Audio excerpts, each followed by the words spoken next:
And we're back with another episode of the Lakers Fast Break podcast. It's Gerald Glassford coming right back at you here from Lakers Fast Break, Pop Culture Cosmos, Inside Sports Fantasy Football, and Game Source. We truly appreciate everyone out there. Listen to all of our great shows. And if you can, please give us that 5-star review wherever you get your podcasts.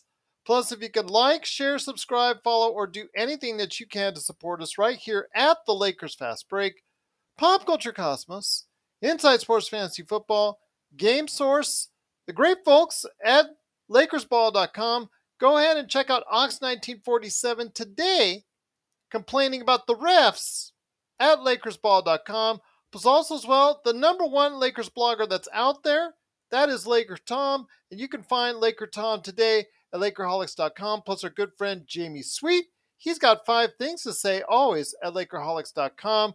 Plus, you can go ahead and also support Joe's business in the Southern California area because you need your lawn transformed into something much nicer than you have now. And to do that, go ahead and check out Sinblades.com. That's Sinblades with the Y.com.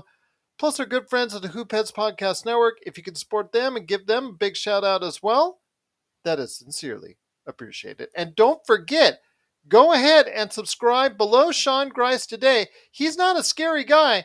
Go ahead and hit that subscribe button to know, what happens then when you subscribe? You get the latest notifications when we go live on the air, like our Halloween Eve special after the game. We'll go ahead and talk a lot of great things, and we might even be festive during that time.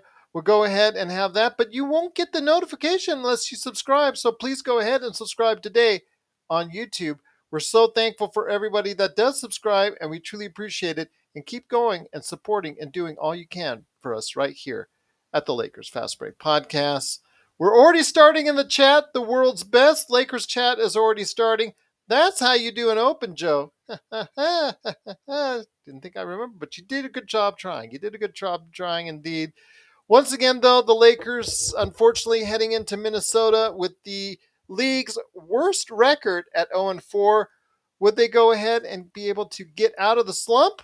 Unfortunately, that is a big no because Anthony Davis decided to sit down with lower back tightness, was the actual, or stiffness, I should say, stiffness. But there was also rumors that Russell Westbrook would be coming off the bench, and sure enough, he did. The lineup was made changes, but it did not include Russell Westbrook. He did come off the bench, and the Lakers still, unfortunately, could not find enough offense in their half court. Still, just very disappointing. Mistakes down the stretch, turnovers all game long. They simply find a way to lose each and every time out, and once again, they did. 111-102. They get beat by Minnesota. 22 turnovers. They did actually shoot better from three-point area. They did actually shoot 31%, so that's an improvement after the league's worst three-point shooting with Austin Reeves and Troy Brown Jr. both hitting from the three-point area. How did Russell Westbrook do? Well, for those Russell Westbrook supporters, they're going to probably say he did great with 18 points and 8 rebounds and 3 assists, but the detractors are going to say, hey, 5 turnovers, 5 fouls, and 50% from the line and 6 of 17 from the field. He had one stretch in the second quarter where he was looking pretty good, but outside of that, really wasn't that effective overall. But again, the Lakers, just in the offense, the half-court offense, it was really just, they can't muster enough points. LeBron can't do it all. And seemingly he had to at times, 1-on-4, him going into the lane, 4 people coming down on him, 28 points still nonetheless, 4 steals, 7 rebounds, 5 assists. Really solid game for him, even though, again, he was just doing some things all by himself. But when it came down to it, the Lakers in the paint, they just got really ransacked by Rudy Gobert. 22 points, 21 rebounds, 13 defensive and 8 offensive rebounds. Simply was just killing it in the paint. Even though the Lakers overall out-rebounded them, it's just at the critical times, Rudy Gobert was getting in their way and actually scoring the ball. Anthony Edwards chipped in with 29, really solid effort. He's really going to be on the up and up as far as him as a getting to be a star status, getting into a superstar status someday down the line. could happen sooner than later because he really looked good today. Karl Anthony Towns, 21 points, chipped in as well. And again, the Minnesota Timberwolves beat the Los Angeles Lakers 111-102. I got a full crowd on tap here for this evening's show, so hopefully you'll be able to join us. Love the chat room already. Thank you so much for joining us. First up is a good man indeed. You got to go ahead and check out what he's doing today. Right there for you at Lakerholics.com. It is the #1 Lakers blogger. It is LakerTom and LakerTom. Great to have you back, my friend. We're almost. Thanks, Gerald. Always a pleasure to be here. Even when the Lakers lose, I will say, though, that we are going to go ahead and do what we can to celebrate the Halloween on the Sunday evening show. So hopefully everybody be part of that. But your thoughts on today's game? I just thought that, again, it was really hard for the Lakers to, with their the NBA's worst offense. I really thought it was really difficult for them to go ahead and muster enough offense in the half court. Again, their jump shooting, their three-point shooting outside of Troy Brown and Austin Reeves was not effective. And Rudy Gobert on the inside was creating way too much havoc for them as well. Well, yeah, you miss AD and you really find out a lot about the rest of the team. And it's kind of interesting because you could almost make an argument, and it'll be interesting to see how it works out. I thought that there were some good signs for the game, and I prefer to focus on the positive things of the game. I mean, we're 0-5, and it's eerily like last year where you just kept thinking, could this really, you're still in non-belief, and it lasted for a long time last year, longer for some of us like myself. But, we're not losing games the same way. We're not, and the real difference is the team is really playing pretty good defense.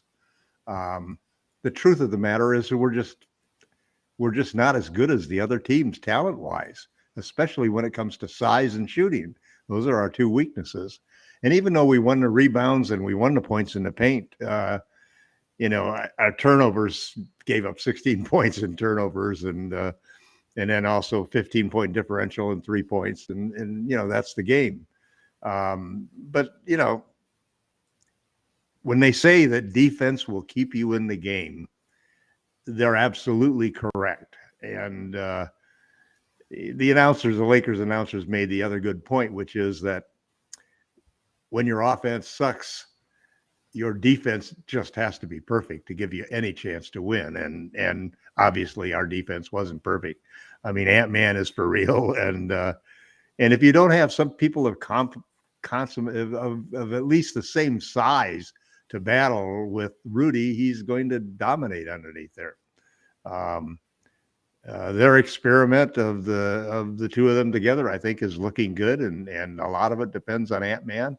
But they've got a good team, and we were undermanned, but I thought we gave a good effort, and it'll be interesting to see where our defensive rating is at the end of this. The thing that still screams at me as you look at the situation is the Lakers need to trade. Nothing's going to change between now and we're 0-5. I will say Turner and Hield look good tonight. There are the thing is that there are a lot of teams who will want these unprotected draft picks that are post LeBron and possibly post AD. And if you turn around and can get 3 starters, maybe 4 rotation players, which is what the Lakers are trying to do. They're trying to do a multi-team trade because they like to get the best of everybody's. They like to get the best guy from the Pacers, the best 2 guys maybe, and then maybe the best guy from the Jazz and the best guy from the Hornets, something like that. They're trying to put together a deal like that so that they can exchange at least 4 players. And that'll dramatically upgrade the Lakers, Right now, I like the effort. I like that they fought and they got back. It was good to see Brown start to shoot. I think he has good potential. He's got size at least. When Gabriel continued to have, it's interesting. Every single one of the starters was a negative plus minus. I mean, it's only a 9-point game. I mean, it's not like we got creamed. But every one of the reserves who played was positive. Except for Russ, who was a 0. Oh, Russ was a 0. Well, that's Yes. at least not negative. You Let's fill put in it the that way. blanks on that one. And I thought, what's interesting about the Westbrook situation is we saw him alone a lot tonight, but we also saw him with LeBron a lot. And in both instances, I thought he was pretty effective. It's still the turnovers, the blown layups that frustrate you. And mostly, and it's really not Russ's fault, mostly it's the fact that he's just such a poor fit for the team and his salary is so big that we really could use the 3 players that we could replace him with. And I don't know what it's going to take to get Rob Pelinka to feel some urgency here. I do think the Russ off the bench thing will work out. Now without AD in there, Russ was pretty effective, and if he could just play under a little more control and frankly, just the same thing as LeBron. There was a period. What did we end up with 3-point shooting? Does anybody have that real quick? 31%. How many 9 of did we make? 29. How many did we make? 9. 9?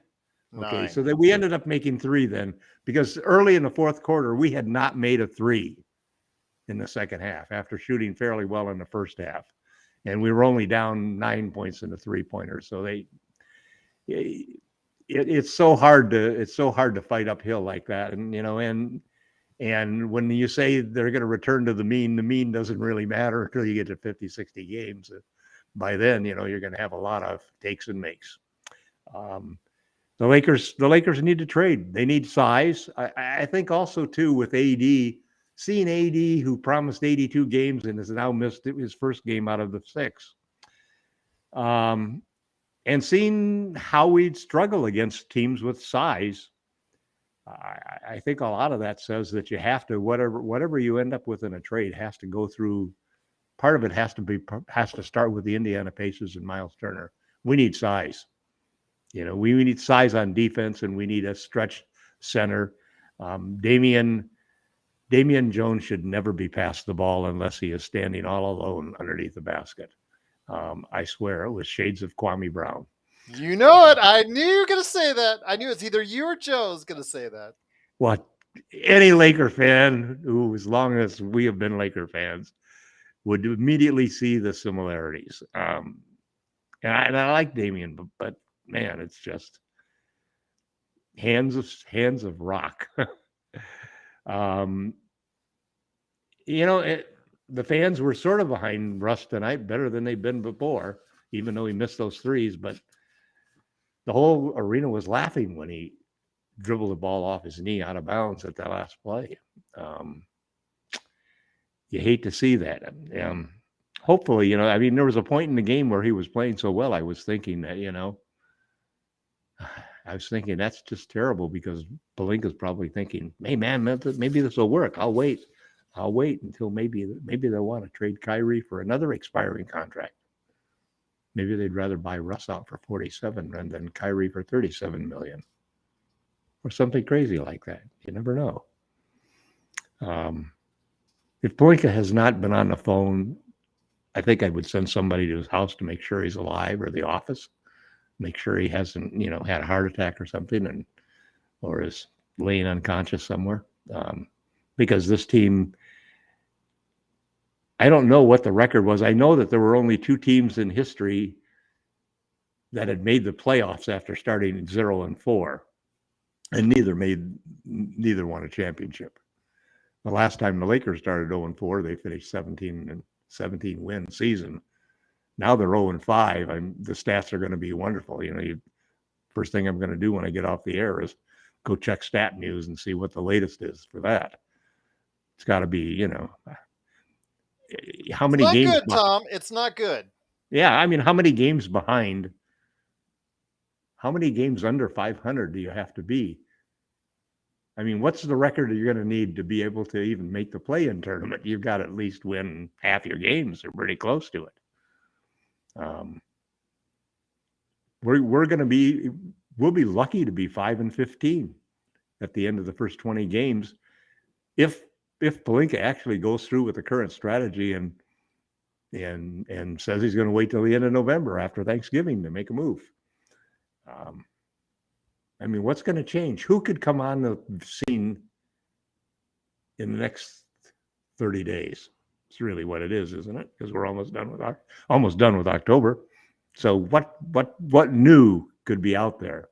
You know the basic things that you're looking for. You want to spend the 2 picks, get Heald and Turner. You want to take just a bunch of contracts, and maybe you don't even have to give them a pick, and you can take Rozier and Hayward. I mean, they're like $100 million between the two of them. I don't know. It's $130 million between the two of them still left on their contracts. They could save over $100 million probably with Russ, trading for Russ. MJ, that's like getting another Nike contract for MJ. Well, probably not that good, but $100 million is a lot of money to save in salaries on a trade, especially if Miles Bridges has undercut the future of that franchise. Melo's hurt. I don't know how long he's going to be out. The Lakers just need to do something, and for me, it was a disappointing game, but it was a game again where there were times when I thought the Lakers came back great. I love the way they finished the first half, same way they finished the second half, the first half of the last game, and I thought they came out and played a great third quarter. They're just not as good as the other team, man, and the other team is a better shooting team, and that's really what happened at the end. So, it just reinforces the fact that the difference between this team that we've got right now, the roster we have right now, and the roster we had last year is that this is a younger roster that they don't have the ability to elevate LeBron, to complement LeBron and AD enough, primarily because of the shooting and size. But they play a lot better defense, and the losses we're in these games. It's not like we're getting blown out by 20 and 30 the way we were last year, where it was just feeling hopeless. What feels hopeless about it, the situation now, is that we're actually playing really pretty well and not winning. It's as opposed to playing terrible and not winning. But we're still these are still winnable games. 1 or 2 times out of 10 probably, and we just haven't been able to hit the jackpot on those 1 or 2 times where your shooting is on, or somebody's having a career game, or something like that. But I remain positive that there are trades out there, and there are more than one team that wants one of those golden Lakers post LeBron and post AD first round unprotected draft picks. Well, we'll see what happens indeed. But also here today to talk about this wonderful game, unfortunately, with the Lakers, still losing. Again, execution down the stretch and execution in the half court, still getting the Lakers, plus also trying to box out. They were undersized, undermanned, as again, unfortunately, as only they can. But once again, it's the Lakers Fast Break, and here today to talk about this game as far as what went on with 111-102 as far as the loss is concerned. Good man indeed. He's the madman from Toronto, getting out of Toronto traffic. He's the magic man, Sean Grice. And Sean, before I mute myself, wanted to go ahead and wish you well. Thanks so much for joining us. Your thoughts on today's game, and unfortunately, the fact that we just don't have enough offense or talent to go ahead and get the job done right now. Well, thank you again for having me, Gerald. And admittedly, I didn't watch the game tonight. I was at another event. But just looking at the team stats once again, you're right. You said it off the top of the show. We just find new ways to lose. I understand the efforts there, especially when you're trying to dig yourself out of a hole like the one we've created for ourselves. But the fact remains that the group that is assembled right now is just not good enough. They're not going to be good enough Sunday. They're not going to be good enough the game after that. And admittedly, I'm guessing off the top of my head where the first win is going to come from, because I don't know. What's troubling to me is you can put lipstick on a pig, but it's still a pig. And the last 2 years, it's just been the same thing. It's the same problem. We don't have shooters, we don't have defenders, and we don't have size. It's the same problem Pelinka created when he dismantled our championship squad, and he hasn't been able to pivot himself back in the right direction. And like Tom said, is anybody checking to see if he's MIA? Like, is his office in El Segundo just boarded up at this point?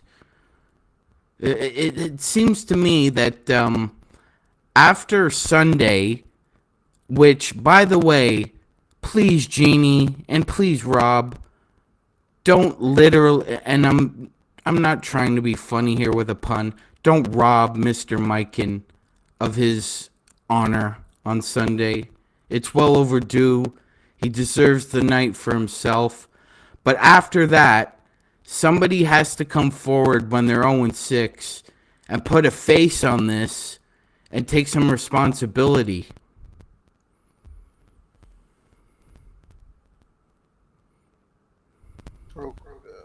Okay, there you go. Absolutely. Appreciate that, my friend. Absolutely. Take responsibility indeed.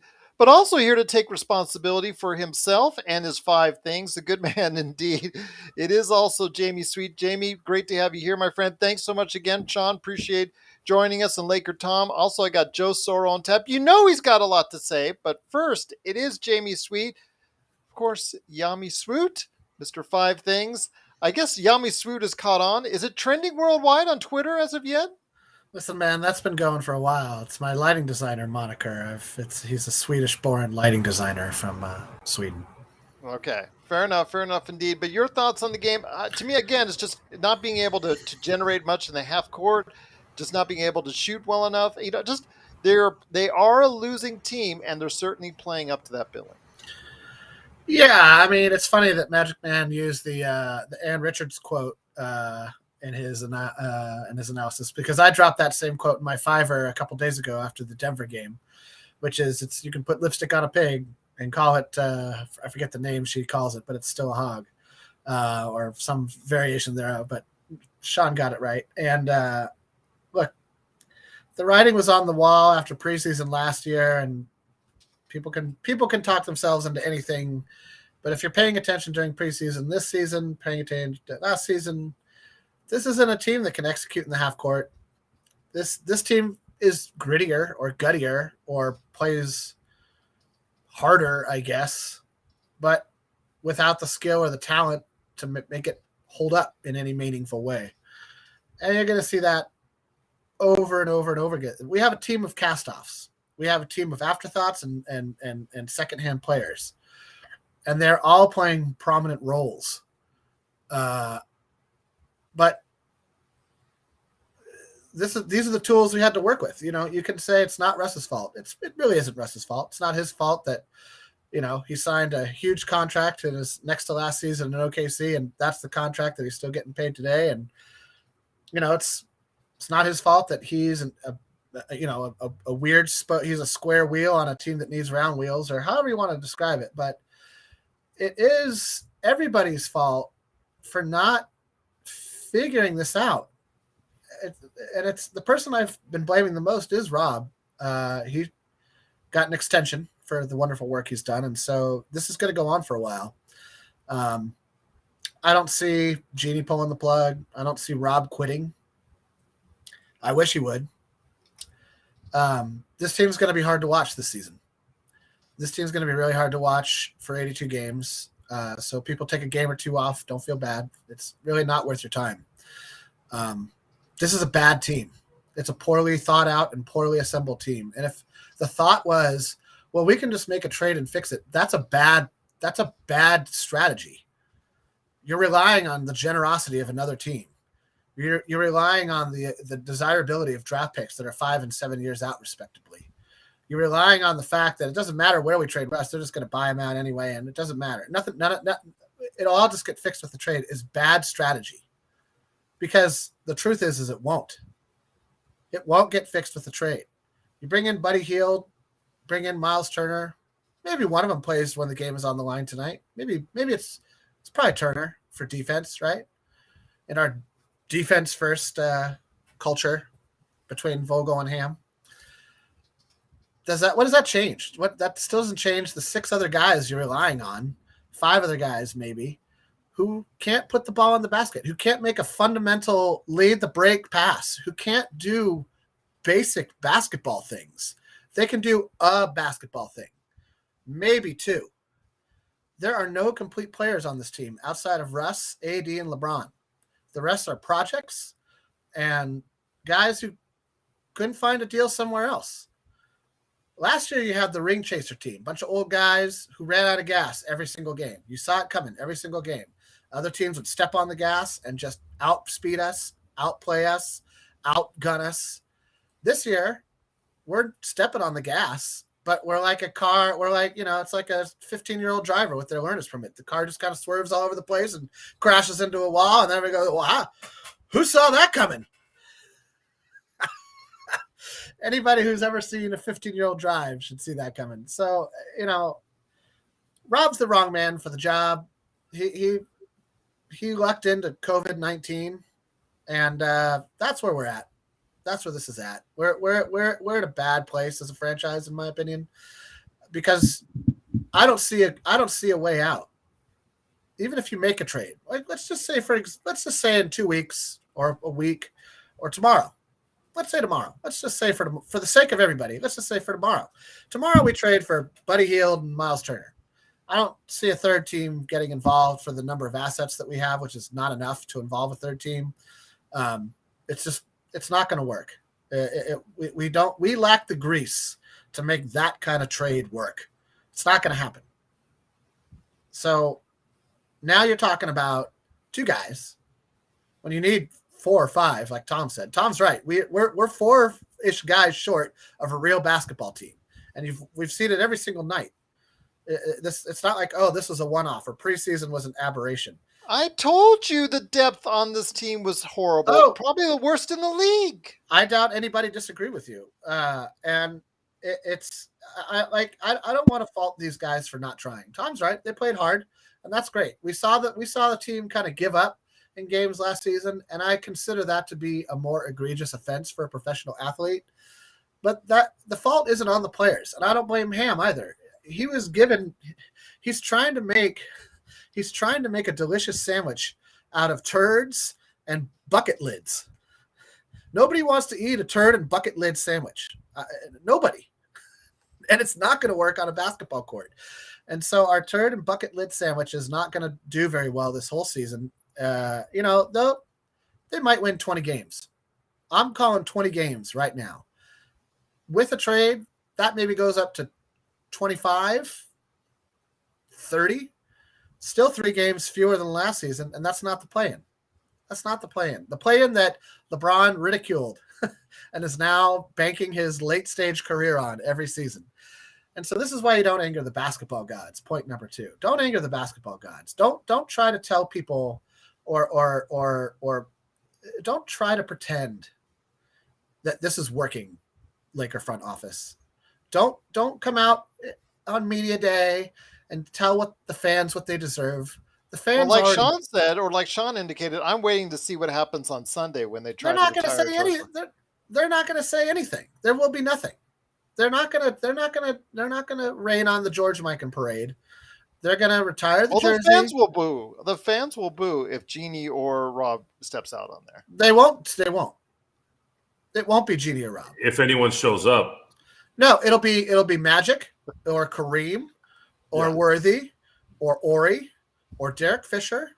Ori can't talk. I hope it's Derek Fisher. It'll be the ultimate company man. I hope it's Derek Fisher. It'll probably be Fisher, but it doesn't matter. It won't be either one of them. But they're not going to make that call. I have to see that one. No, they don't have the stone to come out and face the fans. I don't know if they have that. They're not smart for that one. They don't have the stone to come out and face the fans, and so it'll be a company man, and that's fine. Listen, it's nice that they're retiring George Mikan's jersey. He's one of the foundational players in the league. This changes nothing. It changes nothing. It changes nothing that we have an inept man running the team. You know what I was thinking today? You look at other teams, and you know where the fault lies.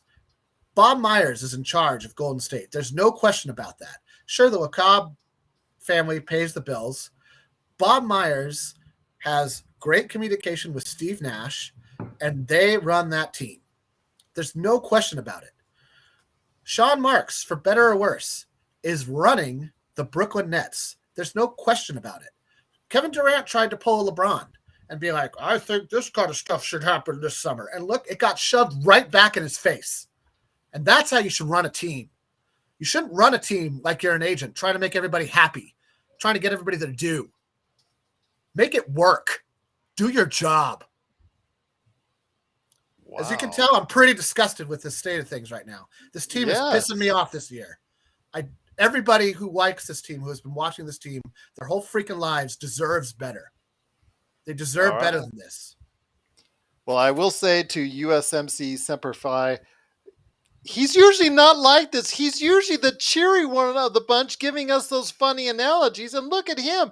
The way the team is performing is really even getting to him. That tells you right there. But also, if you want real, well, actually, I don't know if he's going to be angry because he's been so angry for so many weeks now. It's just kind of falling on, I guess, dark times for him. Good man indeed, however. You got to go ahead and check him out today at LakersBall.com. Plus, get your lawn transformed if you're in the Southern California area today at Simblades with the Y.com. It is Joe Soro, a.k.a. Ox1947. Laker Tom did have to depart for the evening, but we truly appreciate him contributing. And after a game like this, I guess pretty much said and gone right there for you. But my friend, again, we're come to a situation where the Lakers just don't have enough to win basketball games. If those who watch the show are going to learn anything in life, this is probably a good spot for a sports show, because I always like to equate life experiences into the sports experience. Because in a lot of ways, these guys are living that real life. Jeannie, Rob, Darvin Ham, LeBron, this is real life to them. So it's relevant. I was reading a quote that Blue Magic wrote. What was it? 10 minutes ago. I have it right here. He had said, Darvin Ham, supposed new leader of our team, it's still early. We're still figuring it out. We're going to continue to work hard. Work hard. That could be interpreted in so many different angles. I've already heard Darvin Ham's spiel. I heard it maybe the first or second preseason game. We are going on almost a month with one win. Okay, one win. And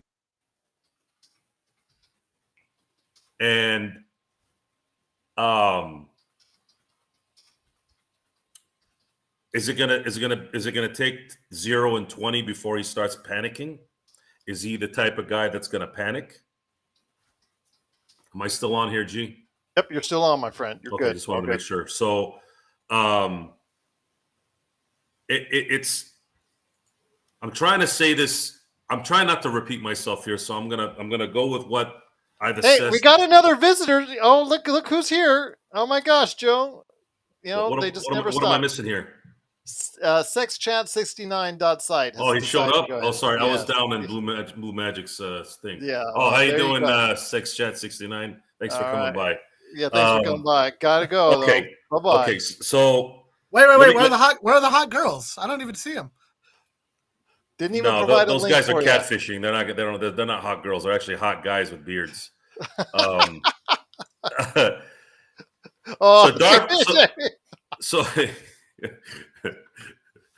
So Darvin Ham is continuing this lackluster, leaderless dialogue. something, and we would have been mean because everybody wants to be nice. Everybody wants to, hope, right? And we all fall into that. But the reality is, I'm only doing that for show. When I get off air, there usually only takes one thing for you to do to know for me to know who you are. Darvin Ham is a non-factor in this team, and he will be a non-factor. I see a future in him, maybe getting another job somewhere, but not likely going to be the standard in terms of a head coach somewhere. So he's out the door. As far as I'm concerned, this constant dialogue over the last month, I don't see anything positive there. He hasn't implemented. Knew this. Paul called this. He hasn't implemented any kind of offense that's going to take advantage of a little bit of something with this team. And don't tell me that there's no talent on this team. You have LeBron James and Anthony Davis on this team. You should be able to do something with those guys. They're practically top 10 players if they're playing in a game. So Darvin Ham, gone. We've been talking about Rob. We've been talking about Jeannie. We know what their capabilities are. And their capability is, just like Sean was saying, we don't even know if Rob is alive right now. For all we know, he's hanging somewhere. And no one's checked up on him on a welfare check. Jeannie is probably in some room, probably crying about some drapes or something. God knows what the hell she's doing. LeBron James, this is probably the first time I honestly can say I really feel bad for this guy. And not just this season. An epiphany hit me today while I was watching, because I saw him do this. I saw him get to the hole, and it was this one play. I think it was in the third quarter to Gabriel, and it was one of those things where, and I might be overlooking this, but he didn't have to give it to the guy, but he gave it to him because this was probably Gabriel's best game ever, right? And he just wanted to probably keep him. Just do something to enhance something, And I'm going, the Cleveland Cavaliers, to some degree, the Miami Heat, they have done just such a disservice in the inability to create the perfect team for LeBron. Because I believe every great, whether it's Kareem, whether it's Larry Bird, Magic Johnson, Kobe Bryant, Shaq, Tim Duncan, those guys at some point in their career had the perfect team for at some point in their prime. I can honestly say I think the closest team LeBron had to a perfect team was probably the 2020 Lakers. I know some will argue 2016, but that was a team that was just the year they won the championship. They won in 2012, they won in 2013, but there was never this like dominance from beginning to end, where a team was just meant to play for LeBron James or to enhance his skill set. And if anything, he's had the worst of any superstar I've ever had. You build a team for LeBron James with no shooters. I mean, you might as well have built Shaq with no one being able to distribute the ball down low to him. I mean, that's really what it would be. No one can get Shaq the ball. That's how you constructed that team. But in LeBron's terms, you give him a team where he has no shooters. You have nothing. And then you keep hearing these things like, we're playing hard and we're doing this hard. And hard what? What are you talking about? What does that even mean? If you're a true leader, why don't you just say something that can at least give you some respect? You know what? We suck. Do some Jim Moore action. Do something. We absolutely stink. Until we start shooting better, this is not going to change. I mean, what are you worried about, Darvin? You got a guaranteed contract. If you get fired after 20 games, you're going to be sitting at home making money. It's just, I'm watching this game, and I'm sorry to Tom, in terms of his positiveness in certain parts of the game. I can't, guys. Every game seems like the same damn game. This one just lasted a little bit longer, but it's the same game, game in, game out. LeBron is just absolutely. He's going to flame out here probably by December. His ankle, his hamstring, his ear, his hair, whatever's left of it is going to finally say, all right, I got to take a break because I can't keep carrying this anymore. And we got nothing, guys. We got nothing, and it's just tragic. We don't really have a solution after this year. There's nothing. What are we going to get in the off season? These guys have no. I'm. Look at us. We're the Laker fans. We're out of the frying pan and into the fire, my friend. We're the Laker fans. We're the ones that want to hope and do great. But then when you get to the realistic side of things, what team in the NBA is gonna do anything for us, or try to make anything work to where it's even? They just want to fleece this team. So not only do you suck at your job, you have the teams out there that are not going to do jack squat for you. And mind you, jack squat means usually two teams try to make things even for both teams. Teams that trade with the Lakers or do anything with Lakers don't want an even trade. They want the Lakers to dissolve an asset. And of course, you have a former agent who's in charge. There's a reputation there. You had the number one Laker ever. I mean, you can argue Kobe is 1 and 1A with Magic, who said that these guys backstabbed him. How's that going to go around the league when Magic Johnson's one of the most respected, most guiding light in sports in the whole world? How's that going to work? Doesn't look good. And we keep talking about the bubble. We keep talking about 2 years ago, which I swear feels like 5 years ago. Doesn't it feel like 5 years ago? I can't believe it. It's still October, guys. We won a championship 2 years ago. And I get stuck sometimes when that comes to the realization that it was 2 years ago, because now I'm feeling like, are we just entitled a-holes? We just won a championship 2 years ago, and we're Jamie's like, we deserve better. And I'm sitting there like, I get what Jamie's saying, but I'm like, I wonder what the Kings think. What about the Pacers? What about Orlando? What do they think? They probably look at us and go, you, man, we haven't won jack anything. What are you worried about? You won one 2 years ago. Just absolutely terrible. And I think the hard part for me is I didn't want to watch the game tonight. I watch it because we have to. We have to entertain our people. And I have to know what's going on. I can't just watch the box score like 90% of the yahoos who think they know sports until I come in the room and say, well, that's wrong, and that's wrong, and that's wrong. And they can't do anything because I know what's up. This year in sports has been just abysmal. I can't even, I don't know what to do. I have so many other things I can do that are productive. Boy, I just wasted a whole year watching baseball, and I am not going to make that mistake again.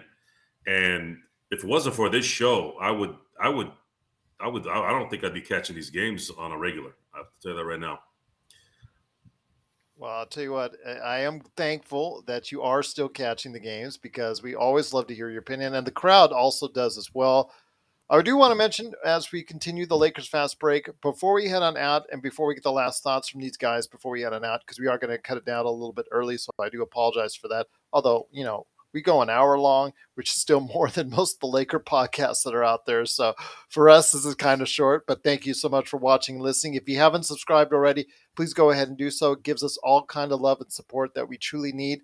I do want to mention that there was a shocking release by the San Antonio Spurs on a player, Josh Primo, who was the first-round draft pick for them at number 12 last year.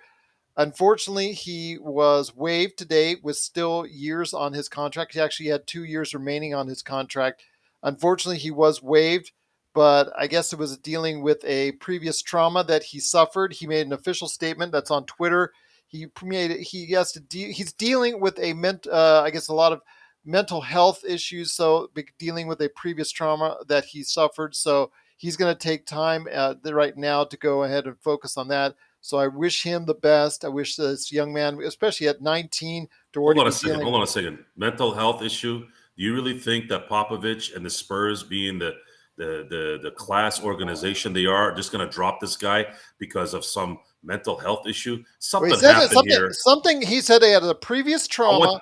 I want that you he's all to dealing get with. used to this. I want you all to get used to this. People are going to make bonehead decisions, and they're going to use mental health as an excuse when there are people out there that have actual mental health issues, clinical mental health issues, and those are going to be marginalized because of crap like this. I guarantee you, Greg Popovich is the most sensitive guy you'll ever meet in your life in the NBA.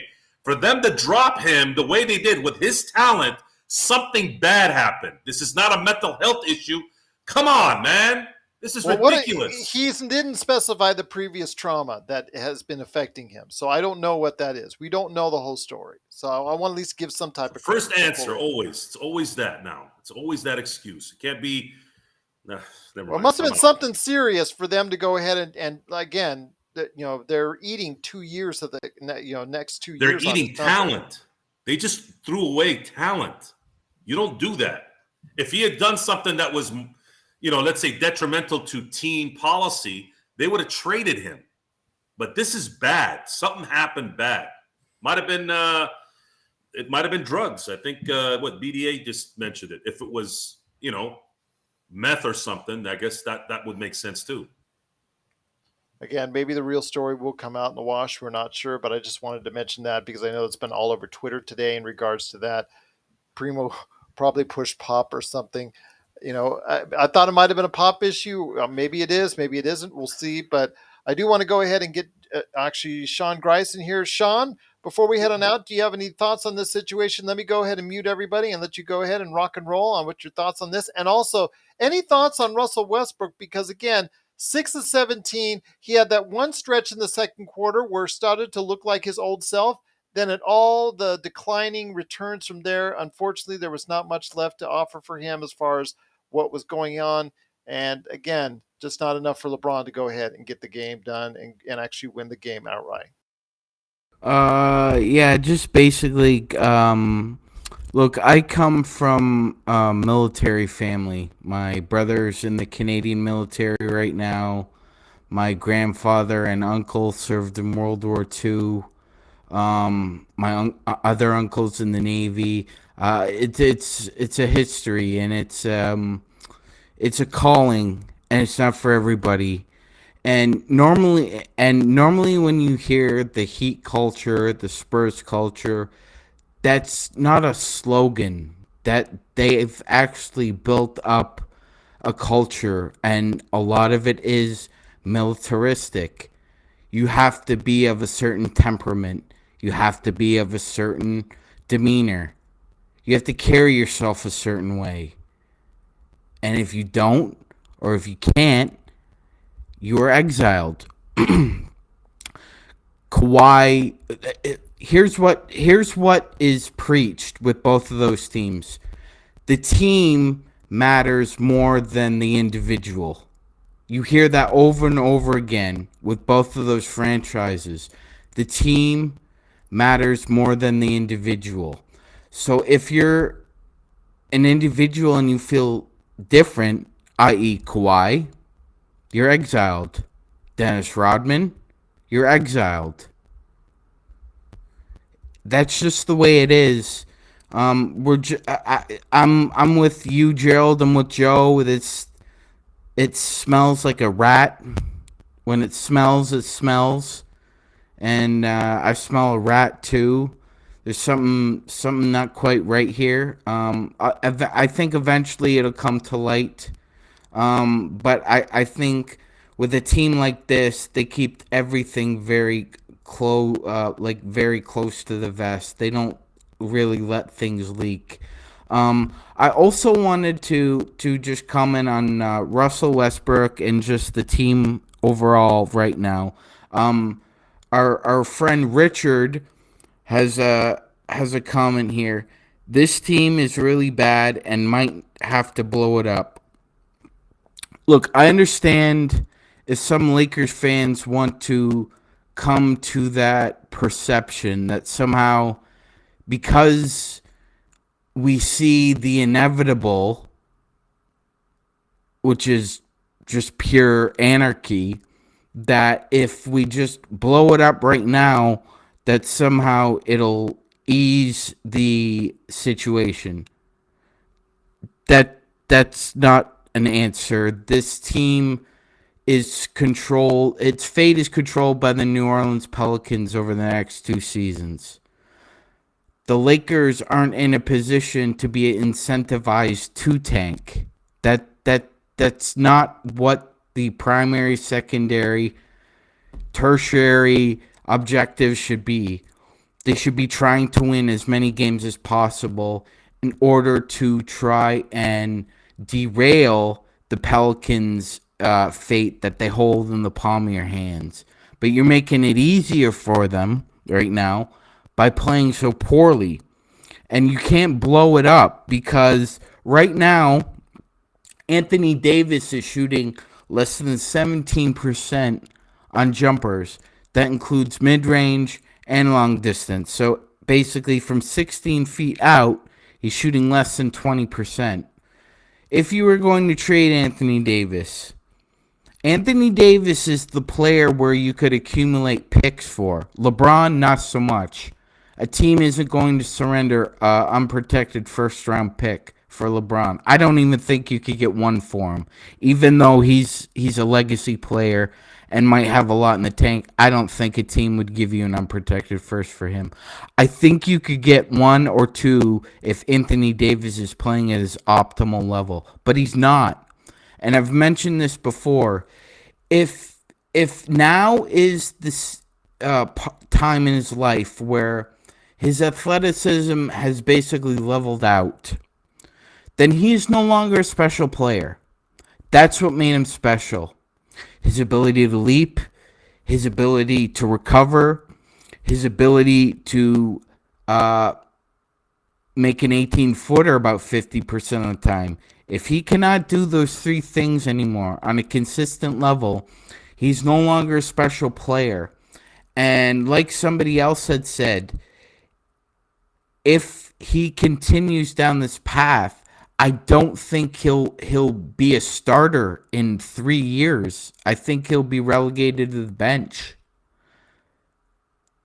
I think people really need to contemplate that his athleticism has waned now. It's leveled out, and we're going to have to deal with those consequences as well. I will actually kind of disagree with you. Yeah, his mid-range shot might be shot, and of course his 3-point shot has always been shot. But the dude is still hitting 52% from the field, which means in close he's been very good. And plus the fact that he is still, when he's healthy or when he decides to go ahead and get out of the street clothes, he is actually averaging still 24 points too a many game. ifs. 9 rebounds a game. Sean put it best. Inside, he's he's still going to be shooting capable. well. He's going to be all-star capable. I didn't say he was. I didn't say this Don't is 2020 bubble. No, just kidding. I'm going to argue with. I didn't say this is. No, you didn't pay attention to what Sean said. He's not a special player right now. Oh no, we he's need not a special top 20 player. Yeah, but he's not a top 20 player. I know, I get that, but he's still a very solid. Not even that. Not even that. No, I'm talking MVP of the league. I was expecting an MVP. Well, that's when he came out to of the LA. bubble. Well, out of the bubble, that's what everybody's. The bubble, he got gypped out of the Defensive Player of the Year that year. I think if it wasn't for COVID, I think he would have won it because he was. Yeah, I know. He pass was the baton. Unreal that year. Yes, I know. Yeah. Pass the but baton. But MVP, LeBron, I was expecting MVP AD. Well, that's gone. That's gone. Then he's not special. It's and over. You said we were going to give him one season. Well, it's not quite that over, but I am beginning to think that the trade Anthony Davis rumors should start to fly now. I think that's something that they have to look at, start rebuilding the team. Because, again, you're looking at that side. I'm still looking as far as the good side, as far as the 24 points a game, 2.5 blocks per game. the 8 rebounds. The inside shooting is still efficient enough to make up for the mid-range and the three-point shooting. So I'm still that could be attractive enough to a buyer to go ahead and say, you know what, I'm going to go ahead or another team to go ahead and trade for something decent that the Lakers could get in return. So that's all I'm trying to say, is that he's not the MVP candidate that he thought we were going to be coming out of the bubble. He's not going to be that player. He looks like he's never going to be that player. And again, with all these injuries and all these things that just seem to push him back further and further and further, I think it's now time, Joe, that I'm getting off the wait for AD for an entire season train. I think I'm going to go ahead. So you do agree with Sean then? I do agree with Sean that we should trade him, but I don't agree with it. He's just like, he is just that, the way Sean was describing Sean said he's not special if he doesn't do what he was supposed to do. But he's still doing decent numbers. No, he's decent's still not good enough.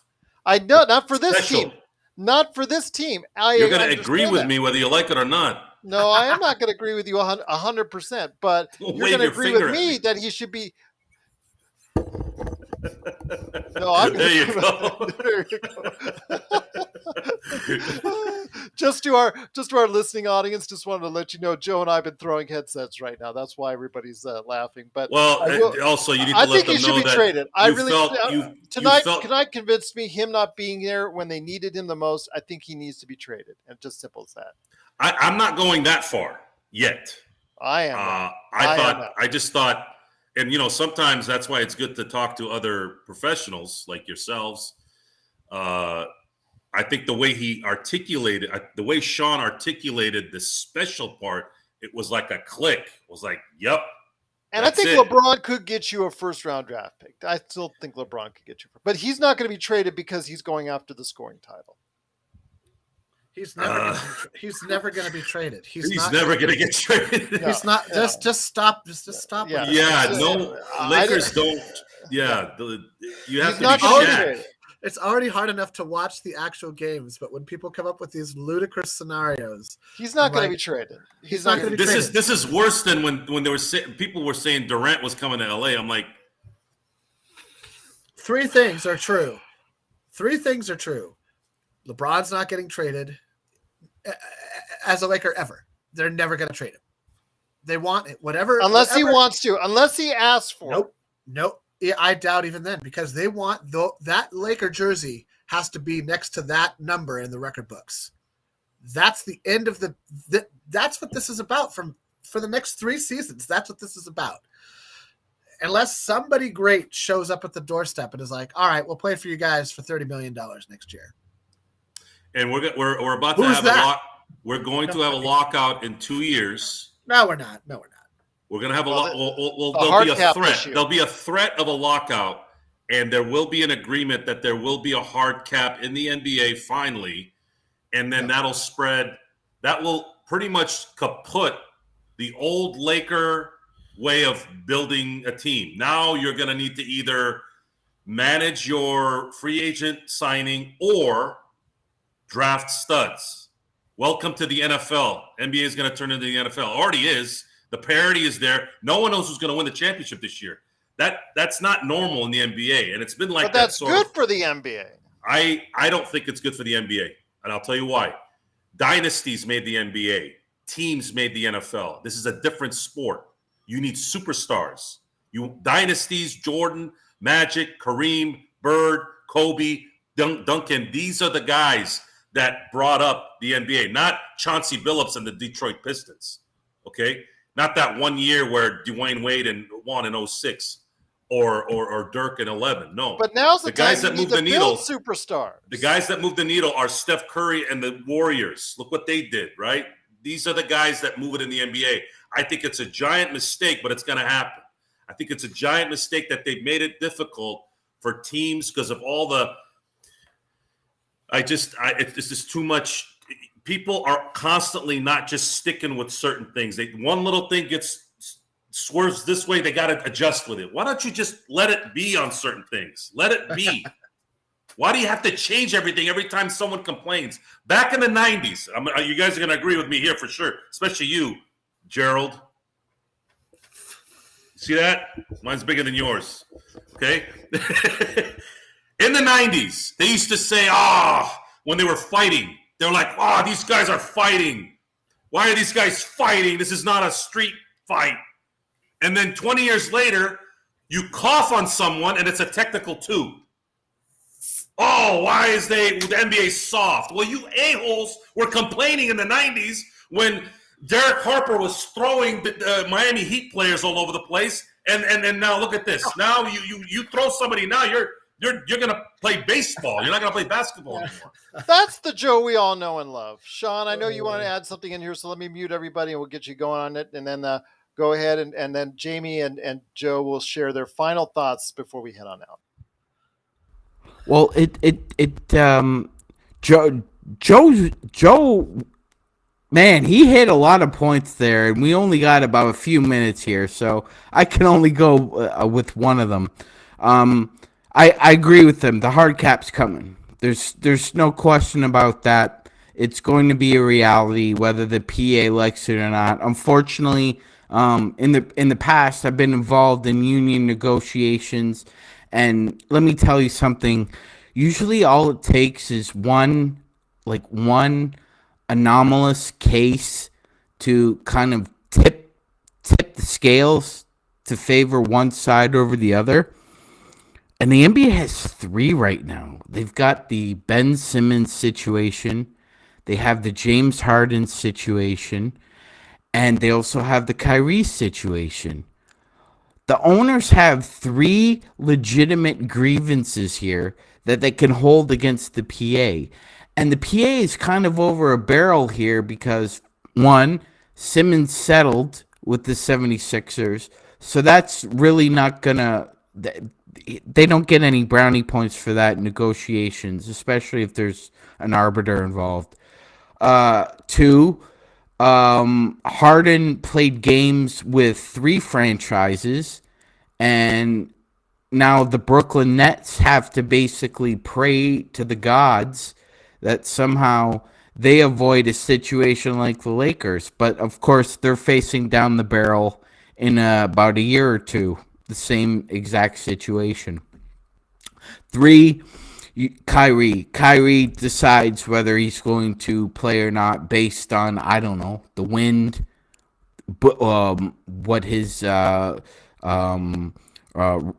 Buddha says, Vishnu, if he goes to the reservation or not. He's just all over the place. And the hard cap is going to be a reality whether they like it or not. And they could thank those 3 gentlemen for it because they're going to be the reason why there's ultimately a hard cap.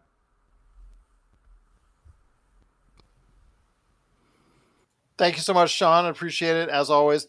It's the Madman, the Magic Man from also as well, Toronto. He is Sean Grice. Sean, thank you so much for being part of today's show. Want to give you a big shout out. Appreciate it. Hopefully you'll be able to join us on Sunday. We will be back on Sunday, of course. But before we head on out, I do have Mr. Jamie Sweet, Yami Swoot, the man behind 5 Things at LakerHolics.com, where LakerTom, who was here earlier today, he had to go ahead and rush off as well Friday night. He probably had some club he had to go ahead and hang out at or something like that. That's LakerTom for you. But before we head on out, Jamie Sweet, any last thoughts on tonight's game or what we can expect for Sunday's game? Maybe a turnaround, maybe a win for us, possibly? No. No, I think you're going to see more of the same. Look, there's the problem. You just can't gloss over the problems. They're just too glaring. It was one thing when we had at least guys on the team. I wish we had kept a few. I wish we had kept, at the very least, I wish we had kept Carmelo Anthony from last season, because you need a guy who just doesn't care. He's just going to shoot.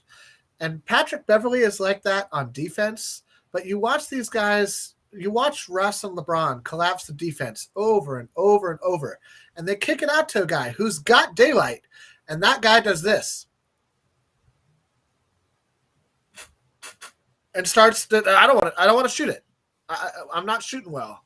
I'm thinking about it. I saw Pat Bev do that plain as day. He was wide open for 3 and called Laker. AD does it. Everybody does it. It's a new word. It's where Lakers anus-itis. Is that a real? Is that? It's real. It's real. You go look at the stats. Go ahead, Jamie. Finish up. Thank you, Dr. Joe Soro. Dr. Joe Soro, appreciate it. I might have to get myself checked for that. Maybe I don't know. I'm not sure. I should consult my clinical medical professional. My point is this: look, it's gonna be. We've seen it. We know it. I'm thinking of that scene in Fletch. If you know what I'm talking about. I do. That's a classic, baby. Get your whole fist up there, Doc. You went right past River. You went right past the 90s into the early 80s, late 70s. I'm not sure. I love that film. Late 70s, I want to say, but maybe early 80s. Point being, there's no glossing over the fact that we're playing 7 guys who would be the 12th, 13th, 14th man on a championship roster in major roles. You can replace 2 of those guys and lose Russ, and you're creating basically the same situation. Buddy Hield's a better 3-point shooter than Pat Beverly or Russell Westbrook or whatever, but he doesn't play defense. Miles Turner isn't a great 3-point shooter. He can shoot threes, but he won't do it good, and he certainly won't do it well here. And he won't do it when we need him to, because it's unlikely he'll be on the floor when the game matters, because we'll go with guys who are – I don't know. I just don't trust anything, and all the moves at this point, I'm not impressed with, and I'm suspicious of the motivation behind them. I consider this to be a brand management season. They're just managing the brand. They're not managing the team. Everybody comes out and says all the right things. Their actions prove otherwise. I go off of what people do, not what they say, and we're just going to see a lot more of this all season long. And so, I don't know what people. I don't understand the level of expectation. I guess I've come into every game trying to find a level of expectation, and every game I just watch the same. I mean, did anybody notice that JTA didn't play tonight? Exactly. Yeah. Did anybody notice when Wendy and Gabriel wasn't getting minutes?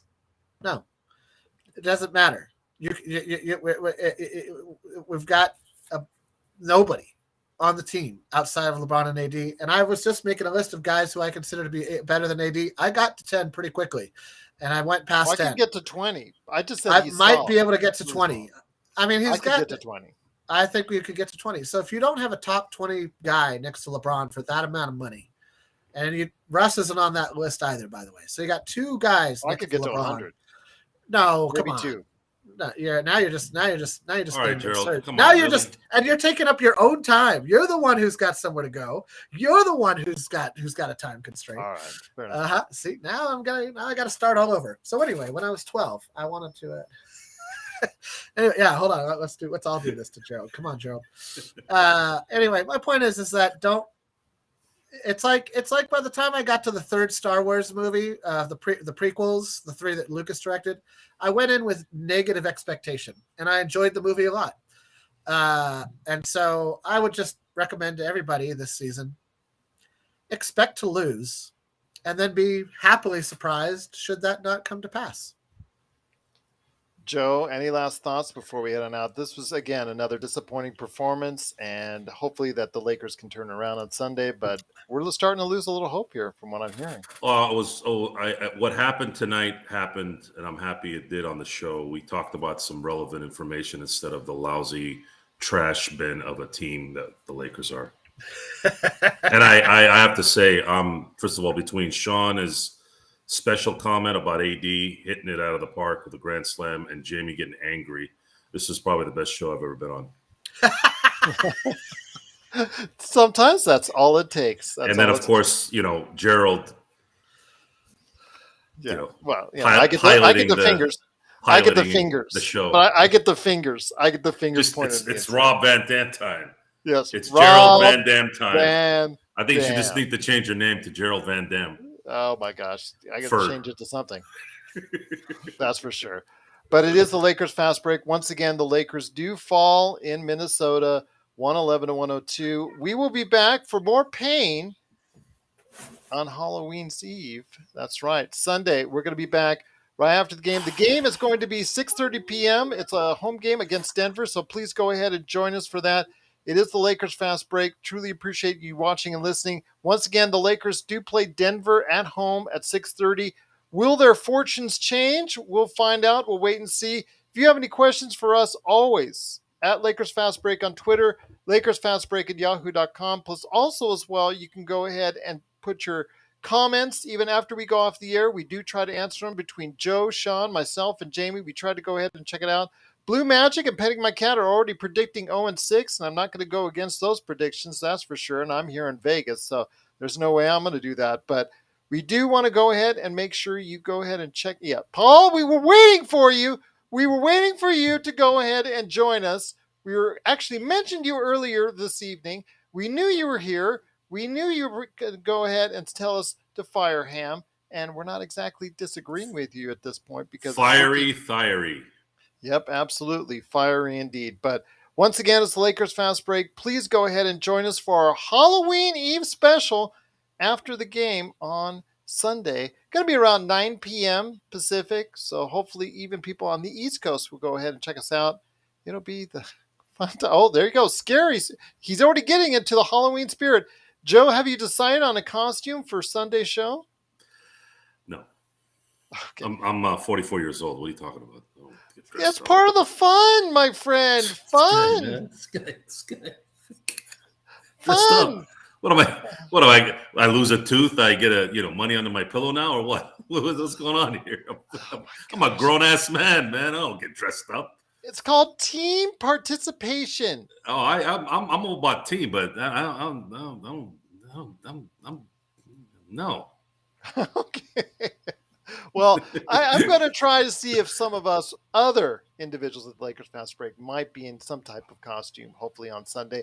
Hopefully you'll be part of what we're doing on Sunday too. We truly appreciate, again, you watching and listening. If you get a chance, please go ahead and subscribe below Jamie Sweet. That's Yami Sweet. Just go ahead, subscribe below him right now. Go ahead and help us out. And if you do, it is sincerely appreciated. Everybody who's listening out there in audio and wherever you get your podcasts, big shout out to you. You hit a big number for us earlier this week with the Portland game. So thank you so much. Joe is he is just so happy that we're one of the top basketball shows in the Philippines. So we truly appreciate everyone out there in the Philippines. Big shout out to you. Salamat, as they say. So once again, it's the Lakers Fast Break. Paul Terry says, Gerald, I'm looking for a Palinka costume. Ooh, that might be a good one. There's a joke in there somewhere. So I'm gonna come Sunday as Palinka. Okay, fair enough. See, we did something. Paul, you hit it right on the head. There you go. Once again, it's the Lakers Fast Break. We're going to try and have a good show on Sunday, regardless of the result. And if there is a bad result, we're still going to let you know anyway. So we truly appreciate you, again, you watching and listening. Thank you so much for joining us. We will be back on Sunday night, right around 9 p.m. Pacific. Always, of course, right here. And we thank you again for checking us out. Hopefully the tides will turn and the Lakers will actually come up with a win on Sunday. We'll find out. Will it be a scary time for us or something different? Find out on Sunday night, right here at the Lakers Fast Break Podcast. Thanks for watching, everybody. The chat, you've been awesome as always.